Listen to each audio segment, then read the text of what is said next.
Amén. Bueno, seguimos adorando al Señor ahora por medio de la predicación de su palabra. Y en esta mañana vamos a escuchar el segundo sermón en nuestra serie del libro de Nehemías. Es el segundo sermón, hace 3 semanas ya prediqué el primero, y si no lo has escuchado te animo a que vayas a nuestra página de YouTube y lo escuches. En ese primer sermón había mucha información sobre el contexto del libro y de Nehemías, que es importante para ayudarnos a entender el resto del libro. Hoy la meta es ver el capítulo 2 completo. Así que es mucho, pero vamos para adelante en el Señor. Es mucho, pero yo creo que es bueno verlo todo junto. Así que te invito a que vayas a Nehemías capítulo 2. Nehemías capítulo 2. Y una vez más, una vez lo encuentres, te quiero pedir, si eres capaz físicamente, que por favor se ponga de pies para honrar la lectura de la palabra del Señor. Voy a leer el capítulo entero, y si no tienes su Biblia, también lo puedes ver en la pantalla detrás de mí. Nehemías capítulo 2, vamos a ver el capítulo entero, y dice así la palabra del Señor. Sucedió en el mes de Nisán, en el año 20 del rey Artajerjes, que estando ya el vino delante de él, tomé el vino y lo serví al rey. Y como yo no había estado antes triste en su presencia, me dijo el rey: ¿por qué está triste tu rostro? Pues no estás enfermo, no es esto sino quebranto de corazón. Entonces temí en gran manera y dije al rey: para siempre viva el rey. ¿Cómo no estará triste mi rostro cuando la ciudad, casa de los sepulcros de mis padres, está desierta y sus puertas consumidas por el fuego? Me dijo el rey: ¿qué cosa pides? Entonces oré al Dios de los cielos y dije al rey: si le place al rey y tu siervo ha hallado gracia delante de ti, envíame a Judá, a la ciudad de los sepulcros de mis padres, y la reedificaré. Entonces el rey me dijo, y la reina estaba sentada junto a él: ¿cuánto durará tu viaje? ¿Y cuándo volverás? Y agradó al rey enviarme después que yo le señalé tiempo. Además, dije al rey: si le place al rey, que se me den cartas para los gobernadores al otro lado del río, para que me franqueen el paso hasta que llegue a Judá. Y carta para Asaf, guarda del bosque del rey, para que me dé madera para enmaderar las puertas del palacio de la casa y para el muro de la ciudad y la casa en que yo estaré. Y me lo concedió el rey, según la benéfica mano de mi Dios sobre mí. Vine luego a los gobernadores del otro lado del río y les di las cartas del rey. Y el rey envió conmigo capitanes del ejército y gente de a caballo. Pero oyéndolo Sanballat horonita y Tobías el siervo amonita, les disgustó en extremo que viniese alguno para procurar el bien de los hijos de Israel. Llegué pues a Jerusalén, y después de estar ahí 3 días, me levanté de noche, yo y unos pocos varones conmigo, y no declaré a hombre alguno lo que Dios había puesto en mi corazón que hiciese en Jerusalén. Ni había cabalgadura conmigo, excepto la única en que yo cabalgaba. Y salí de noche por la puerta del valle hacia la fuente del dragón y a la puerta del muladar, y observé los muros de Jerusalén que estaban derribados y sus puertas que estaban consumidas por el fuego. Pasé luego a la puerta de la fuente y al estante del rey, pero no había lugar por donde pasase la cabalgadura en que iba. Y subí de noche por el torrente y observé el muro, y di la vuelta y entré por la puerta del valle y me volví. Y no sabían los oficiales a dónde yo había ido, ni qué había hecho, ni hasta entonces lo había declarado yo a los judíos y sacerdotes, ni a los nobles y oficiales, ni a los demás que hacían la obra. Les dije, pues: vosotros veis el mal en que estamos, que Jerusalén está desierta y sus puertas consumidas por el fuego. Venid y edifiquemos el muro de Jerusalén y no estemos más en oprobio. Entonces les declaré como la mano de mi Dios había sido buena sobre mí, y asimismo las palabras que el rey me había dicho. Y dijeron: levantémonos y edifiquemos. Así esforzaron sus manos para bien. Pero cuando lo oyeron Sanballat horonita, Tobías el siervo amonita y Gesem el árabe, hicieron escarnio de nosotros y nos despreciaron, diciendo: ¿qué es esto que hacéis vosotros? ¿Os rebeláis contra el rey? Y en respuesta les dije: el Dios de los cielos, Él nos prosperará. Y nosotros, sus siervos, nos levantaremos y edificaremos, porque vosotros no tenéis parte, ni derecho, ni memoria en Jerusalén. Palabra de Dios. Oremos una vez más, hermanos. Padre, una vez más, yo te quiero pedir en esta mañana, Señor, que tú pongas tu mano sobre este tiempo, este momento, Señor. Señor, toca nuestros corazones, Señor, y ayúdanos, tu pueblo, a escuchar y entender y recibir y aceptar y aplicar tu palabra en esta mañana, Señor. Señor, yo te pido que seas tú el que haga la obra, Señor, porque yo en mi fuerza nada puedo hacer. Reconozco, Señor, mi debilidad, mi cansancio, Señor.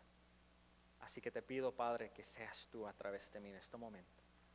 Que tú te glorifiques a pesar de este siervo débil, Señor. Para la gloria de tu nombre y para el bien de tu pueblo, Señor.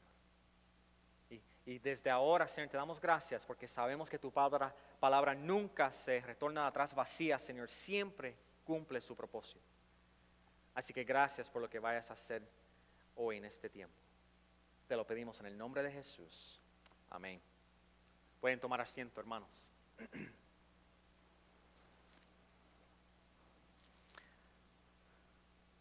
Joven, siéntate. Cuando Dios quiera convertir al pagano, lo hará sin tu ayuda y ni la mía. Esas fueron las palabras que un pastor le dijo a William Carey. William Carey ahora se conoce como el padre moderno de las misiones. Pero en ese día, cuando él se presentó ante unos pastores pidiendo ayuda para ir a la India, eso fue lo que le dijo uno de los pastores que estaban ahí. Joven, siéntate. Cuando Dios quiera convertir al pagano, lo hará sin tu ayuda ni la mía. ¿Por qué le dijo así el pastor? Bueno, el pastor creía que Dios es soberano, ¿verdad? Que Dios tiene el poder y la capacidad para hacer lo que Él quiere. También ese pastor creía que Dios puede obrar por medio de la providencia. Y lo que quiere decir providencia es que Dios tiene la capacidad para realmente actuar en la creación. Que Dios puede intervenir en el universo y hacer su voluntad día a día en nuestra día a diario, ¿verdad? Por ejemplo, si hay una luz roja, Dios puede utilizar esa luz roja para detenernos, para guardarnos de un accidente. Y así llegar a la iglesia a escuchar el evangelio. Yo he escuchado testimonio de personas que están repartiendo tratados y se les cayeron los tratados y quedaron detrás de una verja y no la podían recoger. Y la persona que vivía ahí salió y recogió uno de esos tratados y lo limpió, lo leyó y el Señor lo salvó. Eso es la providencia. Dios puede obrar en la creación. No solamente es poderoso y tiene autoridad, ¿verdad? Es soberano. Él obra por medio de la providencia. Ese pastor creía eso tan fuertemente que le dijo hacia el joven, a William Carey. Pero ¿qué pasa? William Carey también creía esas cosas. Él también sabía y creía que Dios era soberano. Él también creía en la providencia de Dios. Entonces, ¿cuál era el descuadre? ¿Por qué no estaban ellos pensando igual en este punto? Es porque William Carey entendía algo que ese otro pastor no entendía. Sí, Dios es soberano. Y sí, Dios obra por medio de la providencia. Y Dios actúa en la creación. Pero William Carey tenía claro la enseñanza de la palabra. Y es que Dios, en su sabiduría infinita, ha decidido llamar y utilizar a hombres y mujeres pecaminosos e imperfectos para llevar a cabo su voluntad en la creación. Dios ha llamado a un pueblo para utilizarlos, para que ese pueblo sea sus manos y sus pies y sus labios aquí en la tierra. Así Dios lo ha predeterminado. Por eso vemos lo que vemos en Romanos capítulo 10, versículo 14. Las personas no pueden creer el evangelio si nunca lo han escuchado. Y no lo van a escuchar a menos que ¿qué? Que alguien vaya y le predique. Tienen que haber hombres y mujeres que son enviados para predicar. Y ahí vemos que la fe es por el oír. Y el oír por la palabra de Dios. Dios utiliza siervos y siervas para llevar a cabo su voluntad en este mundo. William Carey tenía eso claro. Y por eso él quiso ir a la India a predicar. Quería servir al Señor y ser su instrumento. Y vemos aquí en Nehemías capítulo 2 que el Señor trabajaba de la misma forma bajo el viejo pacto. Él trabajaba por medio de su pueblo para llevar a cabo su voluntad. Nehemías sabía que Dios es un Dios soberano. Sabía que Dios tenía la capacidad para obrar por medio de cualquier persona, utilizar cualquier persona para llevar a cabo su voluntad, incluso utilizar a reyes paganos. Él sabía que Dios lo podía hacer. Pero también tenía claro que aunque Dios tiene control y Dios siempre está obrando por medio de la providencia, nosotros, su pueblo, aún tenemos que orar, tenemos que ser diligentes y planificar, y tenemos que estar dispuestos a trabajar duro e incluso soportar las adversidades. Y voy a decir eso una vez más, porque ese párrafo, lo que acaba de decir, es el punto del sermón, es el punto del capítulo. Aunque Dios está en control y siempre está obrando por medio de la providencia, aún el pueblo de Dios tiene que orar, aún necesitamos ser diligentes y planificar, y tenemos que estar dispuestos a trabajar duro y soportar las adversidades. Y eso lo vamos a ver en dos partes. Entonces, primero, la primera parte, el primer punto, vemos aquí la oración, la providencia y la planificación. La oración, la providencia y la planificación. Ahora, es importante recordarnos cuando leemos la Biblia qué es lo que estamos leyendo. Esto es narrativa, es una historia. Y las historias no son como las epístolas. Las epístolas, ¿verdad? Hay argumentos, punto 1, punto 2, punto 3, pero las historias no son así. Las historias tienen capas. Y uno tiene que leerlo con cuidado. Y tenemos que entender que hay muchas cosas sucediendo a la vez. Entonces, mientras vaya atravesando los pasajes, los versículos, voy a identificar, aquí vemos la oración, y aquí vemos la providencia, aquí vemos la planificación. Porque en las historias las cosas suceden todas a la vez, todo está envuelto. También hay que tener en mente el contexto del capítulo 1. Cuando llegamos al capítulo 2, ya habían pasado muchas cosas muy importantes. En el capítulo 1, versículo 11, vimos que Nehemías era copero al rey. Eso quiere decir que eso era su trabajo, ¿verdad? Era una persona de mucha importancia, de mucho carácter, pero tenía un trabajo. Había algo que él hacía todos los días, y era ¿qué? Ser copero al rey.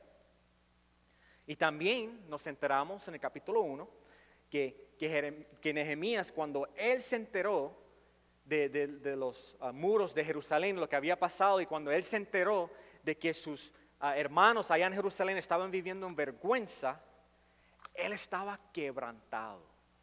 Capítulo 1, versículo 4. Estaba quebrantado. Y yo no tengo duda que él estaba pensando, ¿qué puedo hacer?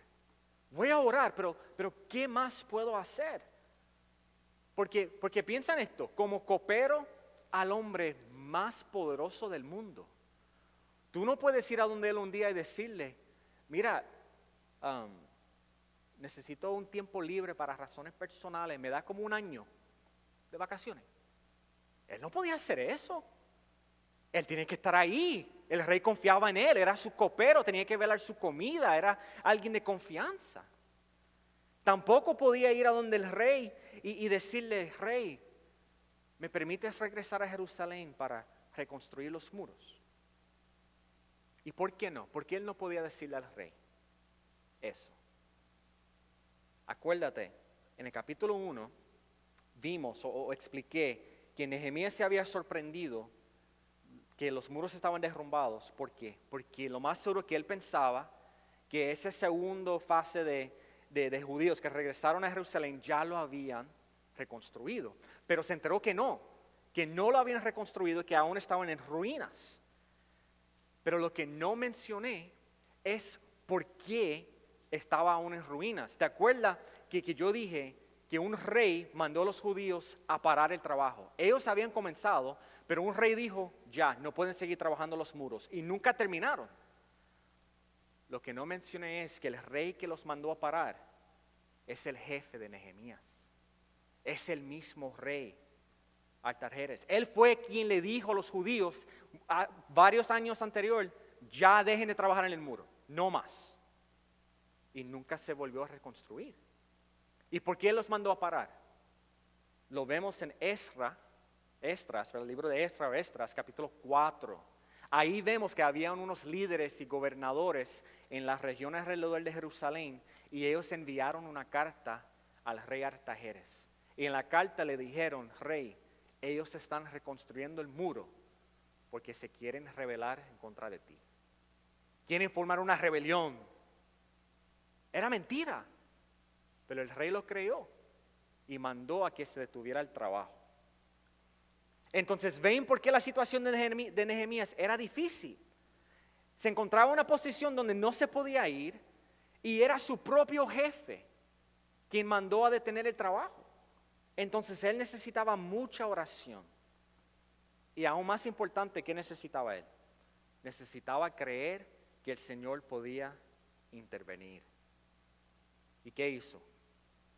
Oró mucho. En el capítulo 1, versículo 6, dice que él oró día y noche. Así que por lo menos 2 veces al día sacó tiempo para orar, para presentarse ante el Señor. Y vemos aquí en el capítulo 2 que la narrativa comienza en el mes de Nisan. Entonces lo que vemos aquí es que él oró por lo menos 4 meses. 4 meses orando, al menos 2 veces al día, presentando esta carga al Señor, pidiéndole sabiduría al Señor. Lo más seguro sintiéndose estancado, que no podía hacer nada, pero creyendo que Dios podía obrar por medio de la providencia. Que Dios podía obrar ahí en Susa, en esa fortaleza donde él estaba trabajando, que Dios podía tocar el corazón de ese rey y abrirle una puerta. Él creía eso y oró día tras día tras día. Y mientras oraba y mientras dependía del Señor y esperaba al Señor, ¿qué más hizo él? Siguió trabajando. Siguió trabajando. Todos los días sirviendo al rey, siendo copero del rey. La vida no se detiene. Llegaba al trabajo y servía al rey. Pero en su mente, en su corazón y en la privacidad de su cuarto, orando, dependiendo del Señor. Creyendo de nuevo que en un momento dado Dios puede intervenir. Que en el tiempo perfecto del Señor Él pueda hacer lo que Él va a hacer. Pero mientras tanto Él seguía siendo fiel en el lugar donde Dios lo tenía. Confiando que Dios puede meterse en su rutina diaria. Y efectivamente, ¿qué pasó? Un día como cualquier otro, Él está trabajando, haciendo lo que estaba haciendo. Y vemos capítulo 2, versículos 1 y 2. Y como yo no había estado antes triste en su presencia, me dijo el rey, ¿por qué está triste tu rostro? Pues no estás enfermo, no es esto sino quebranto de corazón. Ahora, hay varios comentaristas y diferentes personas, ¿verdad?, que creen que en este momento había una fiesta. que había una fiesta y durante las fiestas los reyes son muy bondadosos y están muy contentos. Entonces creen eso porque dice aquí en el versículo 1 que había vino delante de él. Personalmente para mí eso no es suficiente evidencia para decir que había una fiesta, ¿verdad? Había vino delante de él, yo creo, todos los días. Era un rey, tomaba vino. Y las personas dicen eso porque algunas personas dicen eso porque piensan, como había una fiesta y el rey estaba contento, Nehemías planificó este momento. Él planificó ese momento para aparentarse triste, para llamar la atención del rey, para entonces, tú sabes, manipular las cosas. Pero es que yo no creo que eso fue el caso. Y aún menos porque en el versículo 6, ¿quién estaba ahí con el rey? Dice que la reina estaba con él. Y según todo lo que he leído y he estudiado, la reina no se sentaba junto con el rey en fiestas públicas. Lo más seguro que era un momento privado. Que él estaba sirviendo al rey en un momento privado, estaba la reina. ¿Y por qué estaba triste? Yo no creo que él planificó ese momento. Yo creo que él estaba triste y se veía en su rostro sin él darse cuenta porque estaba comenzando a desanimarse. Piénsalo, 4 meses orando, por lo menos 2 veces al día, quebrantado, porque sabes que sus hermanos en Jerusalén están viviendo en vergüenza, viviendo en una ciudad sin muros. Eso no es un lugar seguro, sabiendo que las naciones se están burlando de su Dios, porque la ciudad que regaló a su pueblo está en ruinas. Y día tras día con esa carga, yo creo que estaba quebrantado por la gloria de Dios y para el pueblo de Dios, y llegó al punto que ni cuenta se dio que su rostro estaba decaído. Pero un día Dios utilizó aún sus emociones y su debilidad, y por medio de la providencia el rey se dio cuenta y lo notó y sabía que no estaba enfermo y le preguntó, como vimos en versículo 2, ¿verdad? ¿Y cómo respondió Nehemías? Dice, y temí. Sintió miedo, estaba asustado. ¿Por qué? Porque estar delante del rey es un honor. Estar delante del hombre más poderoso del mundo es una bendición, si lo podemos decir así. Entonces tú no puedes estar así. No, más vale que te sientas contento. Estás delante del rey. Se consideraba un honor y se podía ver como una falta de respeto estar ante su presencia con una cara así de amargado, de triste o no, así, no es buena etiqueta. Y aún más profundo, yo creo que también sintió miedo porque sabía si no tenía cuidado en cómo él se fuera a expresar, él se podía ver como un rebelde. Porque acuérdate, este mismo rey fue quien detuvo el trabajo por temor a la rebelión. Entonces él sabía que tenía que presentarse y comunicarse de una forma muy sabia y muy cuidadosa y no aparentar como un insubordinado. Entonces, ¿cómo responde el rey? Versículo 3. Para siempre viva el rey. ¿Cómo no estará triste mi rostro cuando la ciudad, casa de los sepulcros de mis padres, está desierta y sus puertas consumidas por el fuego? Ahora date cuenta conmigo, ¿qué no mencionó Nehemías? ¿Qué no mencionó aquí? No mencionó a Judá, no mencionó la palabra Jerusalén, ni siquiera mencionó muros o su Dios en este momento. Él contestó de una forma muy sabia y muy calculada. Comenzó con el refrán, para siempre viva el rey. ¿Por qué? Para comunicar desde antemano, yo no soy ningún rebelde. Mi intención no es rebelarme, mi intención no es causar problemas, ¿verdad? Yo soy un siervo leal al rey. Y después, él fue bien cuidadoso en lo que enfatizó en su contestación. No mintió. Mencionó una ciudad, mencionó verjas, ¿verdad? Portones, mencionó destrucción, pero se enfocó primordialmente en ¿qué? En que la ciudad de sus padres, su familia, ¿verdad? Fue algo personal, algo de su familia, quería honrar a sus padres. En eso enfocó él. Y yo creo que en esta contestación vemos dos cosas. Primero, contestó de esta forma y no pidió nada, porque yo creo que él quería estar seguro que este era el momento, por lo cual él estaba orando y lo cual él estaba esperando. Si este era el momento en que Dios había ordenado, sabía que el Señor le iba a dejar claro. Sabía que Dios iba a mostrar que ha tocado el corazón del rey y que el rey le va a dar una oportunidad para él pedir lo que realmente quiere pedir. Entonces aquí lo que veo es que él está siendo prudente y paciente. No se adelantó demasiado. Segundo, vemos aquí que él fue calculado en su respuesta. ¿Por qué? Porque pensó, planificó desde antemano cómo iba a contestar. Él contestó de una forma tan calculada porque tuvo tiempo para pensar.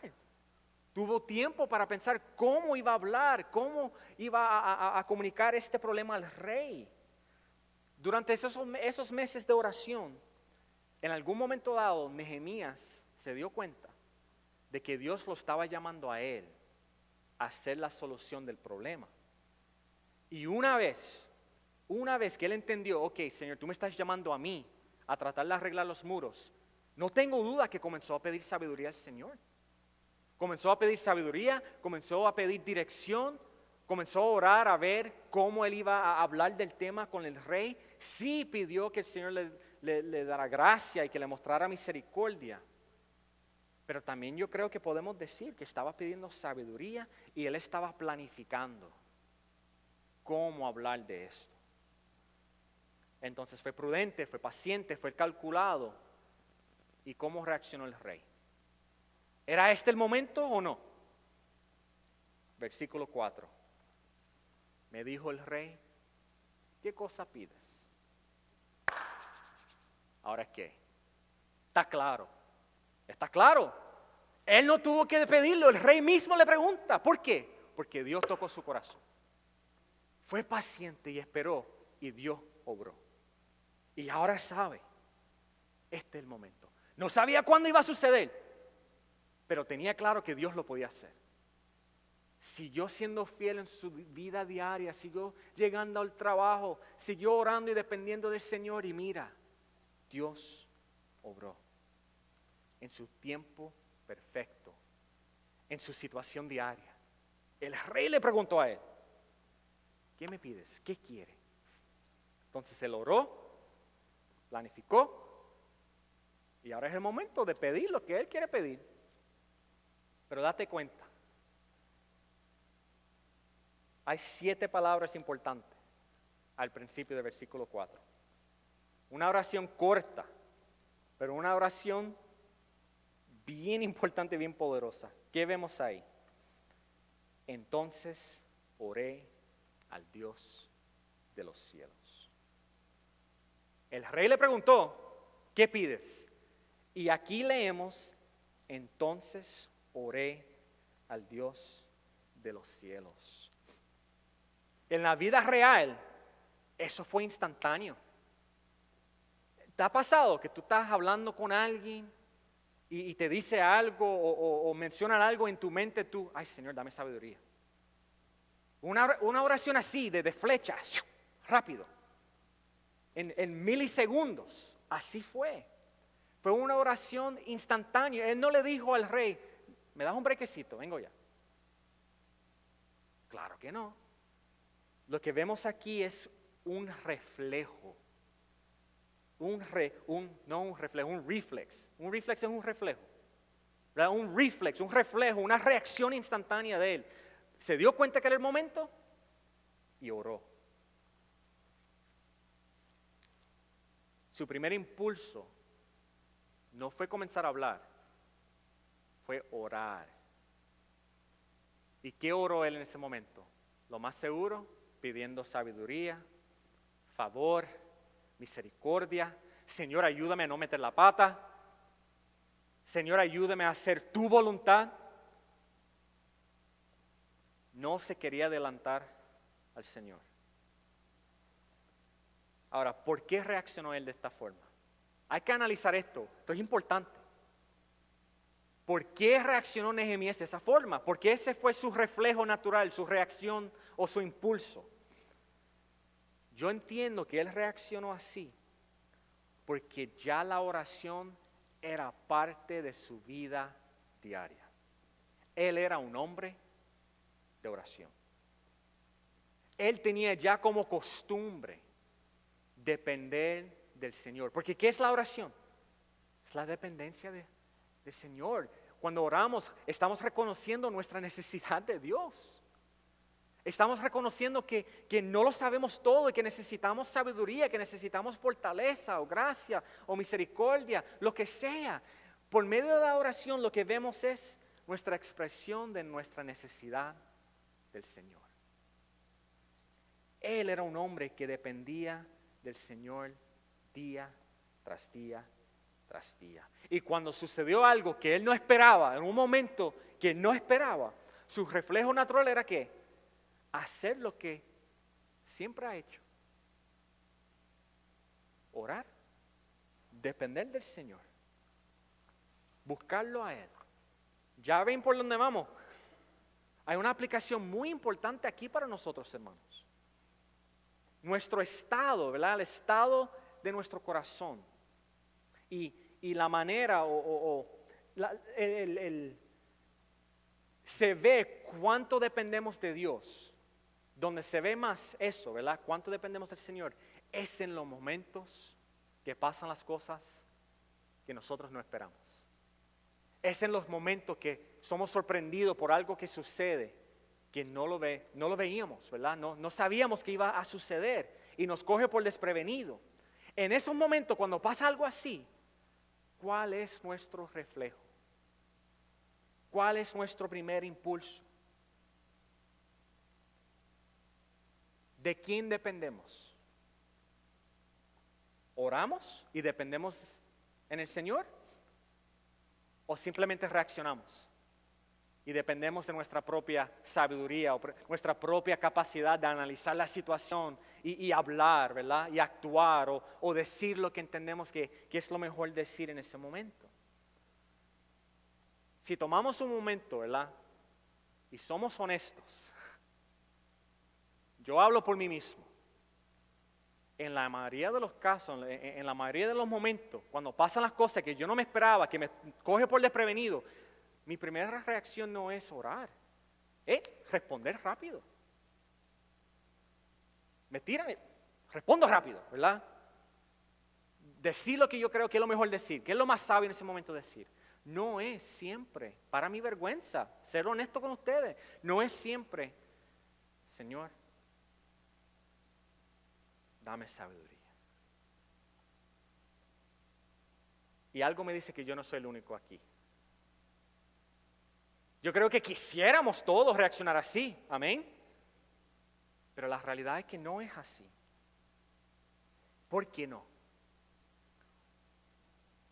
Porque no hemos desarrollado la disciplina de depender del Señor en todos los momentos, día tras día, como debemos hacerlo. Nuestro reflejo, nuestro primer impulso, lo que comunica, lo que representa es la cosa a la cual estamos acostumbrados a hacer o no hacer. Esto me pone a pensar a mí en los disciplinados que son los soldados. Si tú conoces a un soldado, alguien que está en el Army o Marines o lo que sea, ellos se entrenan todo el tiempo.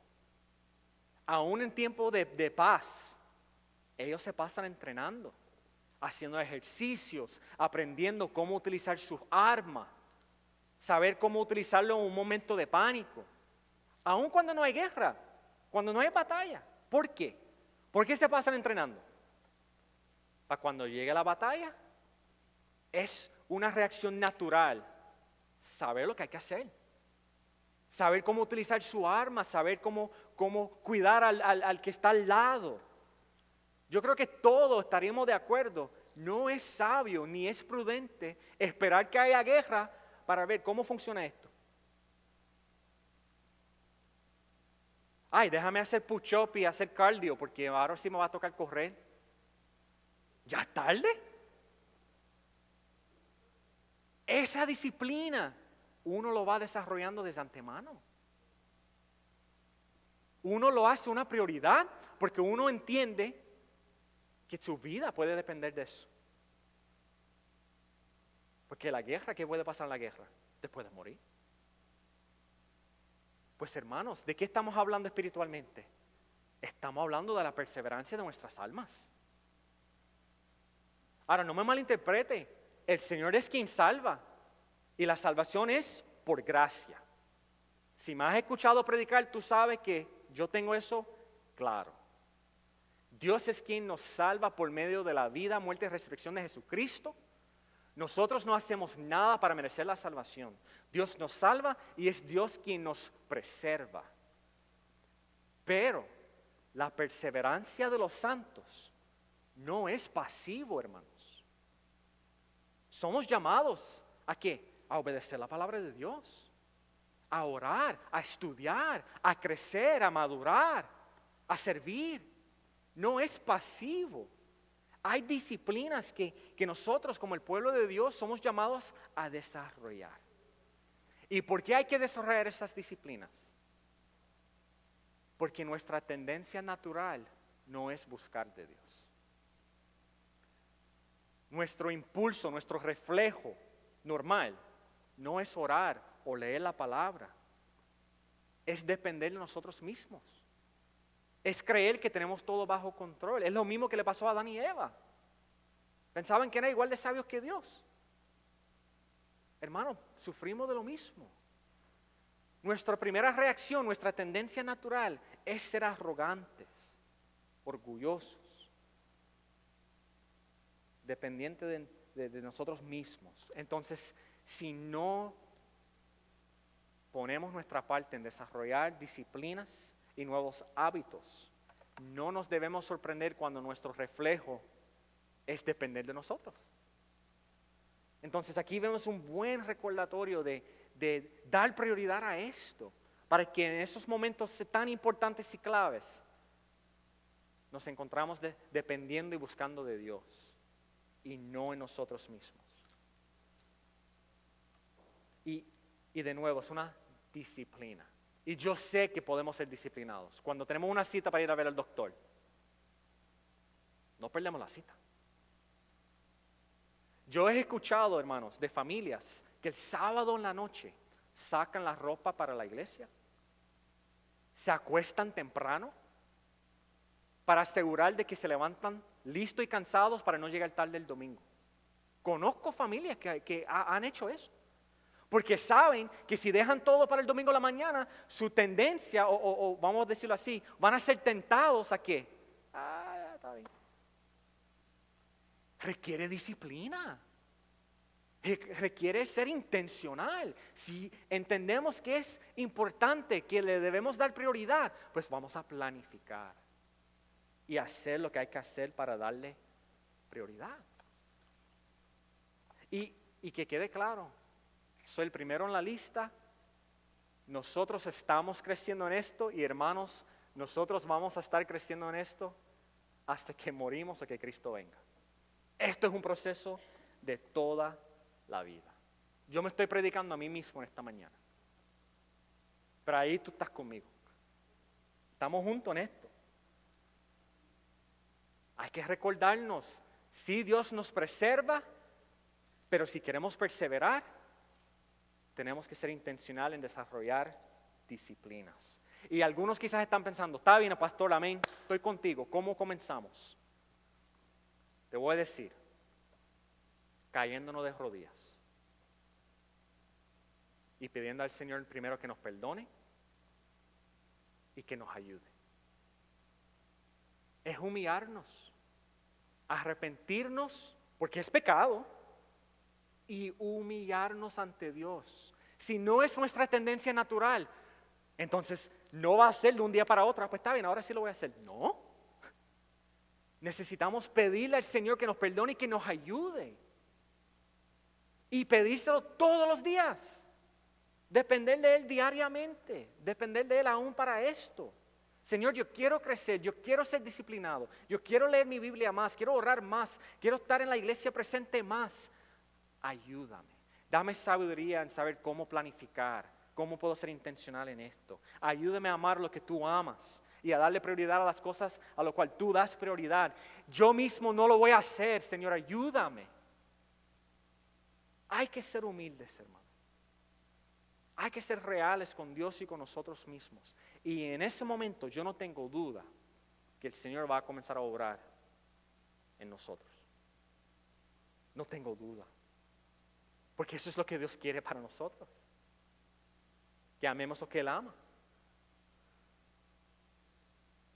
Entonces, voy a ir un poco más rápido ahora. Cuando el rey, ¿verdad? Le pregunta a Nehemías, pues, ¿qué pides? ¿Qué quiere? Oró, ¿verdad? Una oración de flecha. Y de nuevo, dio una contestación muy bien pensada. Y cuando vemos su contestación, vemos que tomó tiempo desde antemano pensando en todo esto. En el versículo 5 ya menciona a Judá. Y él pide permiso para reconstruir los muros de la ciudad de sus padres. Y en ese momento ya el rey sabía, ok, este me está hablando de Jerusalén. Pero Nehemías siguió, ¿por qué? Porque él sabía que Dios estaba en el asunto ahora. Sabía que era el momento del Señor. Ya se sintió con confianza, ya él sintió valentía para hablar claro y para pedir lo que quería pedir, porque sabía que era el momento del Señor. En el versículo 6, cuando le preguntan, ¿cuánto tiempo vas a estar? Él tuvo una contestación. Ya había pensado, ¿cuánto tiempo voy a estar fuera? Porque yo soy el copero del rey, voy a estar ausente por un buen tiempo. Era aproximadamente un viaje de 4 meses de ida y 4 meses de vuelta. Era como unos 800, 900 millas. Más el tiempo de reconstruir los muros. Estamos hablando al mínimo 1 año. Ya él lo había calculado en su mente. Ya él sabía. Y le dijo al rey, más o menos esta cantidad de tiempo. Y más adelante vamos a ver que Nehemías se convierte en el gobernador de Jerusalén. Y él sirve como gobernador por 12 años. Pero yo no tengo duda que él estuvo así, ¿verdad? Para atrás y para adelante. Para atrás y para adelante. En el versículo 7 pide cartas para mostrar a los gobernadores en las áreas alrededor de Jerusalén, más allá del río. ¿Por qué? Acuérdate, eran los líderes que habían enviado una carta al rey hace unos años anteriores diciendo, mira, esta gente se están rebelando en contra de ti. Entonces él se quería adelantar el problema. Dame cartas para cuando yo vaya a pasar por su terreno, yo puedo mostrar que el rey me está vaqueando en esto.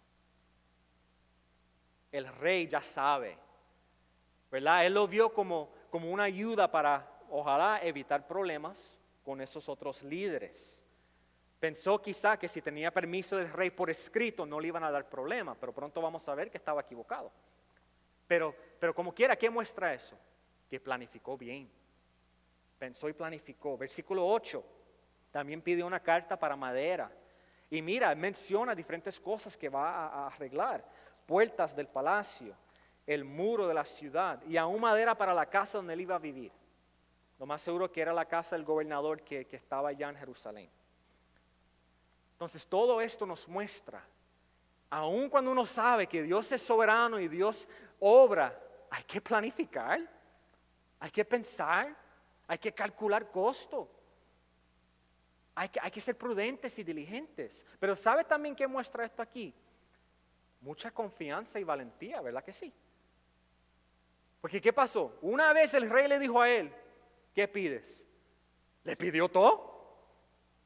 No estaba tímido. Yo quiero esto, quiero esto, quiero esto, quiero esto, quiero esto, quiero esto. También me puede dar carta. Ay, mira, y me puede dar madera para tú proveer para construir esto. Pidió todo. En Puerto Rico decimos, ¿verdad? Mira, qué caripelado. ¿Por qué? Porque sabía que Dios estaba en el asunto. Y hermanos, cuando Dios está en el asunto, cuando tú sabes que tú estás haciendo la voluntad de Dios y es el momento de Dios, puedes tener confianza y puedes moverte en valentía, seguro de que Dios está contigo.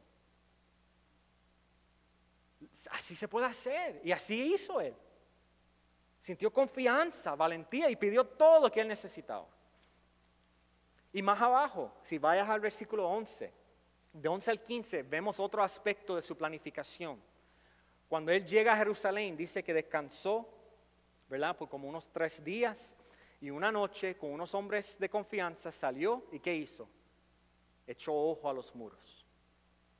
Es una cosa escuchar, es otra cosa ¿qué? Verlo. Entonces él fue de noche, callado, sin decirlo a la gente. Solamente tenía su animal y a caminar el perímetro, a ver cuán difícil estaba la cosa. Cuánto había que hacer. Y es imposible saber, ¿verdad?, exactamente dónde estaba este portón y dónde exactamente él estaba. Pero por lo que yo leí, él caminó, lo más seguro, el perímetro del sur de Jerusalén. No todo, caminó el perímetro del sur. Pero lo que sí sabemos es que encontró mucha destrucción. Había mucha destrucción. Vemos en el versículo 14 que estaba tan malo que su animal, lo más seguro que era un buey, no podía ni pasar. Entonces lo que tuvo que hacer es alejarse del muro y bajar al valle y verlo de lejito. Tanta destrucción había que no podía ni caminar su caminar. No podía caminar por ahí, por el perímetro. Y después de verlo desde lejito, regresó donde él empezó. Aquí hay algo que quiero que veamos. Aún al ver tanta destrucción, y fuego, y cenizas, y piedras ahí derrumbadas, él no se quita, no se desanima. No vemos que el próximo día él dice, no, esto está demasiado, me voy. No se desanima, vio fuego, vio piedras rotas, pero aún más importante, ¿qué vio él? Él vio ahí lo que Dios puede hacer. Él vio ese lugar y él tuvo una visión. Aquí lo que veo es un desastre, pero Dios aquí puede levantar un muro nuevo de las cenizas. Dios puede obrar en medio de este desastre.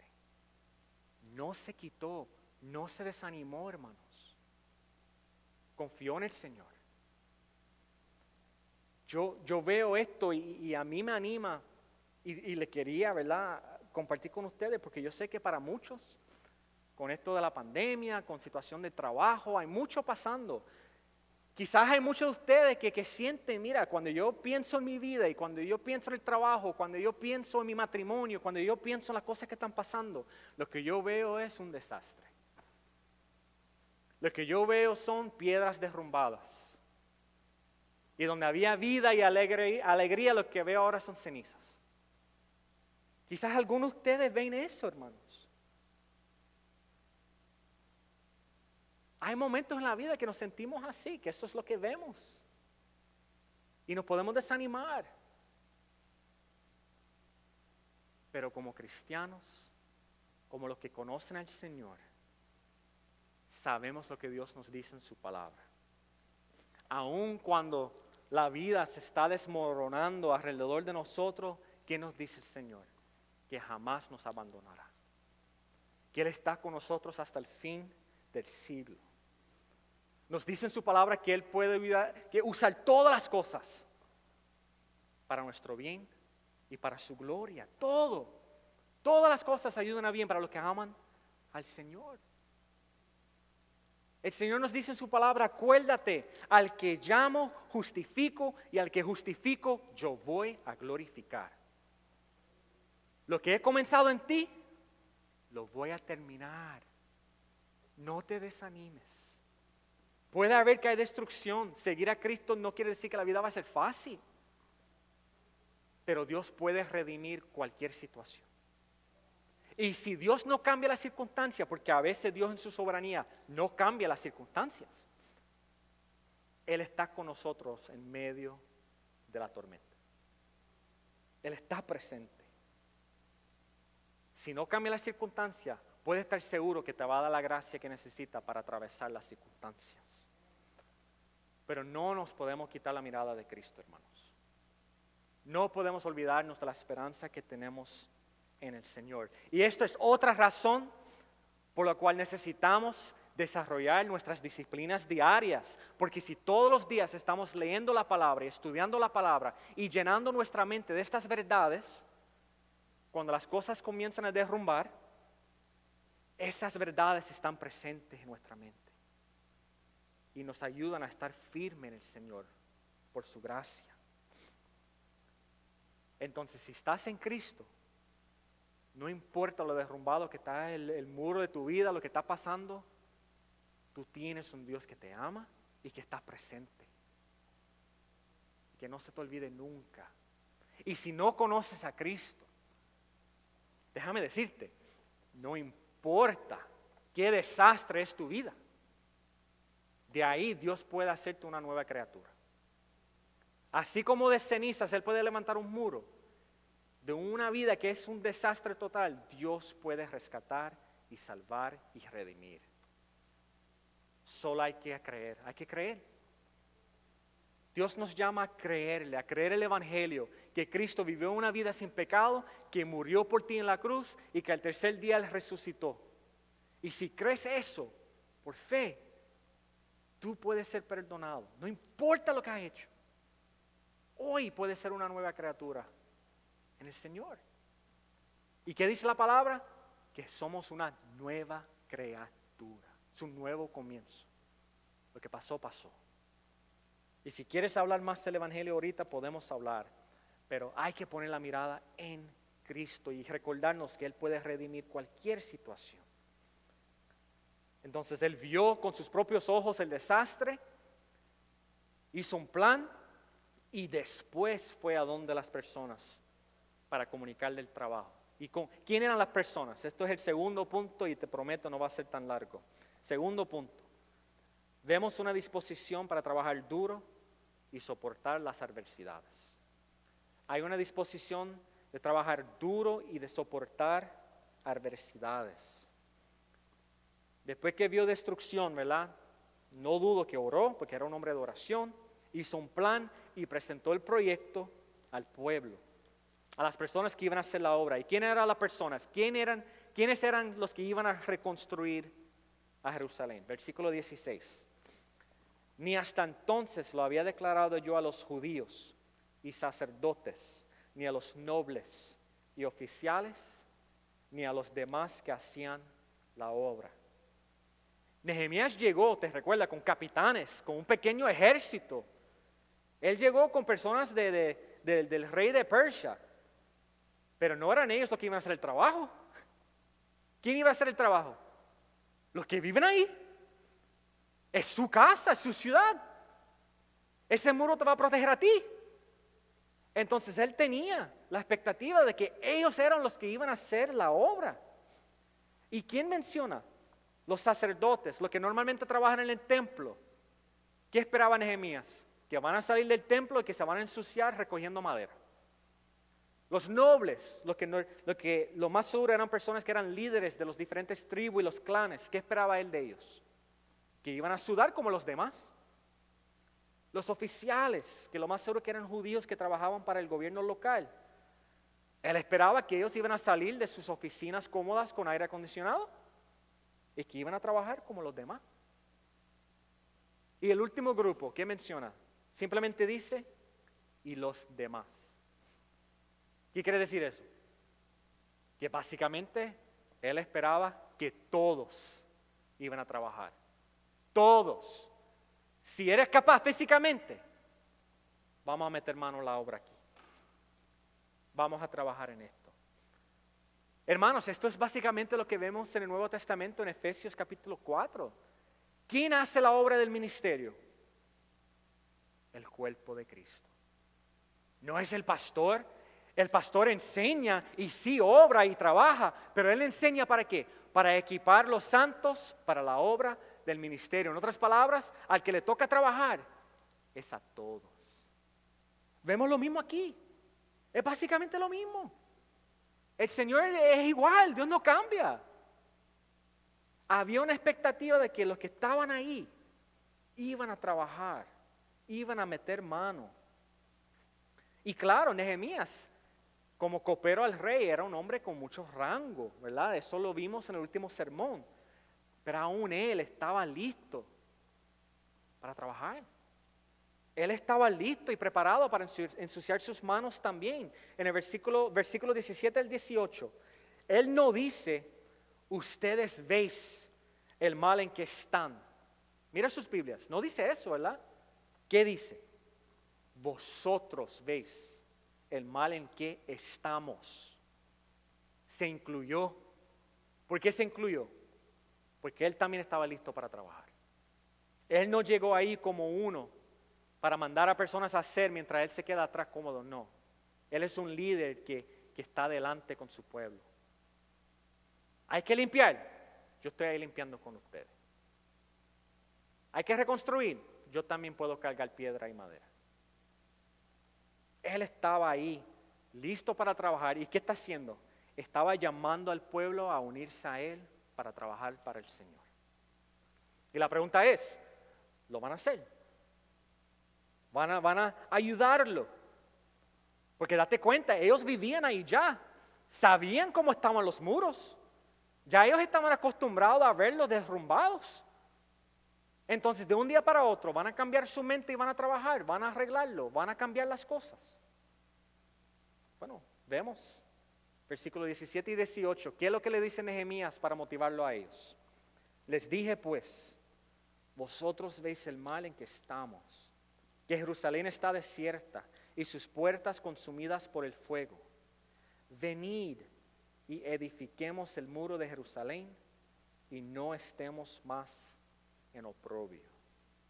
El punto aquí es sencillo. El pueblo de Dios no estaban seguros. Vivir en una ciudad sin muros no es seguro, no es sabio. Y estaban sufriendo oprobio. En otras palabras, la gente se estaban burlando de ellos. ¿Por qué? Porque el estado de la ciudad era un recordatorio constante de su pecado. Eso le pasaba a Jerusalén, ¿por qué? Porque el pueblo de Dios no le fue fiel al Señor. Era un constante recordatorio de su pasado, del pecado del pueblo de Dios. Y más importante aún, era una mancha en la gloria de Dios. Porque esta ciudad que Dios había regalado a su pueblo, míralo, está en ruinas. Entonces, Nehemías, él estaba llamando al pueblo a ya dejar de estar contento y satisfecho y cómodo con la situación. A veces uno ve las cosas y sabe que no están bien, pero estamos cómodos. Así siempre ha estado. Ya me acostumbré, está bien. No está bien. No está bien. ¿Por qué no está bien? Porque dependiendo de la situación, eso refleja al Señor. Y en esta situación no estaba bien. Entonces Él los llamó a recordarse, mira, ustedes son el pueblo de Dios. Ustedes son los escogidos del Señor. El pueblo del pacto a quien Dios escogió para demostrar su gloria al mundo. Por lo tanto, no está bien que esto siga así. Hay que hacer algo. Y para animarlos aún más, ¿qué le dice a ellos? Que no se tienen que preocupar por lo que sus enemigos van a decir, ¿verdad? Él le dice a ellos, primero que la mano de Dios estaba sobre él, y después habla de lo que le dijo el rey. Pero ¿qué mencionó primero? Que la mano de Dios estaba sobre él. Y después mencionó, y el rey también nos da su ayuda en esto, nos mostró favor. Si Dios está en el asunto, podemos seguir para adelante en confianza. Esto también nos muestra la providencia, ¿verdad? Que Dios estaba utilizando un rey pagano para arreglar a Jerusalén. Pero también esto, hermanos, les recuerda a la gente, al pueblo de Dios, que si Dios nos está llamando a hacer algo y si Dios está con nosotros, no importa quién está en contra de nosotros. Si Dios te está llamando a hacer algo, hay que temerle al Señor más que al hombre. Y trabajar con la certeza de que Dios está contigo. Él estaba tratando de animarle a ellos y pasar esa confianza que él sintió. Él se lo estaba transmitiendo al pueblo. ¿Y saben qué? Funcionó. ¿Cómo respondieron? Versículo 18. Al oír esto exclamaron: manos a la obra, vamos allá. Y unieron la acción a la palabra. Dijeron que sí, estaban dispuestos a trabajar. Y hay que notar que estaban dispuestos a trabajar aún en medio de la adversidad, aún en medio de la oposición. La oposición ya había comenzado desde antes que Nehemías llegó a Jerusalén. Cuando él pasó por el terreno de los otros gobernadores, ¿qué vemos en el versículo 10, más arriba? Sanbalat el horonita y Tobías el siervo amonita se disputaron mucho al oír que alguien había llegado a ayudar a los israelitas. Se sabe por registros antiguos que Sanbalat era el gobernador de Samaria. Tobías era un siervo de los amonitas. Los amonitas eran enemigos de Dios desde los tiempos de Josué. Y más abajo en el versículo 19 se añade un tercer enemigo, Huesén el árabe. Estos tres hombres representaban tres países diferentes, ¿verdad? Tres lugares diferentes. Y ellos tenían la capacidad para causar muchos problemas. Y para empeorar las cosas, ellos vivían alrededor de Jerusalén. Donde quiera que uno iba, se encontraba con uno de ellos. Y cuando se enteraron de que el pueblo estaba listo para reparar el muro, mira lo que dicen, versículo 19. Acusan a Nehemías y al pueblo ¿de qué? De la rebelión. Es una acusación fuerte. ¿Por qué? ¿Te recuerdas? Porque eso mismo fue la acusación hace unos años anteriores. Acusaron al pueblo de rebelión y ¿qué dijo el rey? Mandó a detener el trabajo. Entonces esta acusación era una acusación seria. Podía llevar a una situación difícil. Y es un recordatorio también. Aunque Dios está en el asunto, aunque el Señor nos está llamando a hacer algo y sabemos que es su voluntad, eso no quiere decir, hermanos, que no va a haber oposición. Nosotros sabemos que es la voluntad de Dios compartir el evangelio, luchar contra el pecado, congregarnos como iglesia, hacer nuestra parte en revitalizar la iglesia. Eso es la voluntad de Dios, no hay duda de eso. Pero eso no quiere decir que no va a haber dificultad ni oposición. Sí va a haber. Pero ¿qué aprendemos de esto? Si sabemos que es la voluntad de Dios y si sabemos que Dios está en el asunto, lo podemos hacer con confianza y fe. Lo podemos hacer sabiendo que el Señor va adelante, que Él está con nosotros. ¿Qué dijo Nehemías en el versículo 20? El Dios del cielo nos concederá salir adelante. Nosotros, sus siervos, vamos a comenzar la reconstrucción. Ustedes no tienen ni parte en este asunto, ni raigambre en Jerusalén. Cuando sabemos que estamos haciendo lo que Dios nos manda hacer, lo que Dios nos ha dicho claramente en su palabra, hermanos, hay que hacerlo con la valentía de un león. ¿Por qué? No porque somos leones, somos como los gatitos pequeños. Es porque el Señor está con nosotros. Porque Dios respalda su palabra. Dios al que llama, equipa. Nunca tenemos que preocuparnos por obedecer la palabra de Dios. Nunca. El Señor está con nosotros. Así que Grace, levantémonos. Vamos a reconstruir, comenzando nuestras vidas personales. Vamos a crecer en disciplina. Vamos a pedir al Señor que nos ayude a que Cristo y su palabra es el fundamento de nuestros hogares. Como iglesia vamos a comprometernos a reconstruir la casa del Señor, lo que es la iglesia. Vamos a comprometernos a congregarnos y a servir para la gloria del Señor. Dios nos ha llamado a eso, es claro en su palabra. Por lo tanto, lo podemos hacer con confianza. ¿Y cómo comenzamos? Cayéndonos de rodillas y pidiendo al Señor que nos ayude, dependiendo de Él en todo. Pero vamos a echar mano a la obra, amén. Oremos, hermanos. Padre, gracias una vez más por tu palabra, Señor. Gracias, Padre, porque tú eres un Dios fiel, Señor, un Dios que obra en la creación, un Dios, Señor, que abre puertas y puede reconstruir lo que ha caído, Señor. Gracias, Padre, porque nos da el privilegio de ser colaboradores contigo. Que como tu pueblo, como tus redimidos, Señor, podamos trabajar junto a ti, sirviendo, trabajando. Es trabajo duro a veces, Señor, pero es para tu gloria. Estamos, Señor, almacenando tesoros en el cielo. No hay nada mejor que eso, Padre.